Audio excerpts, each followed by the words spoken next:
All right, Peter, we've covered OAS. What about the Guaranteed Income Supplement? How does that fit in? The GIS is a really important piece, especially for lower income seniors. It's a monthly payment that gets added on top of your OAS if your income is below a certain level.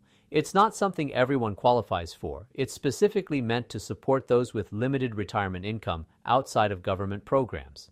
So, who's eligible for GIS? Is it just based on income? Exactly. To qualify, you have to be receiving OAS, and your annual income, excluding your OAS, needs to fall below a certain threshold. For 2025, a single senior with income below about $22,056 could qualify. If you're married or living common law, the income limits are a bit higher and depend on whether your partner is also receiving OAS or GIS. Interesting. So, the income limits change depending on your household situation? They do. For example, if both you and your spouse receive the full OAS, your combined income needs to be under $29,136 in 2025 to qualify for GIS. But if your spouse doesn't get OAS, the threshold is higher, about $52,848.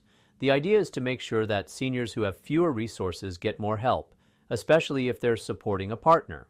And how much could someone actually get from GIS? It depends on your income and marital status. A single senior with no other income could receive up to $1,086 per month in GIS on top of their OAS. If you're part of a couple, the amounts vary, usually lower per person, but still meaningful support. When do you need to apply for GIS, or is it automatic?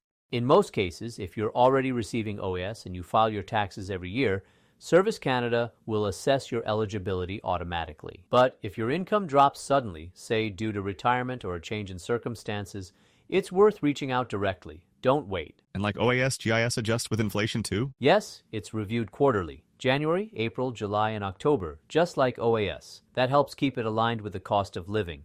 It's a big help for seniors on fixed incomes. So GIS really steps in for people who don't have a lot saved or coming in from pensions? That's right. OAS is for everyone, but GIS is targeted support. It can make a huge difference in helping lower-income seniors afford daily necessities.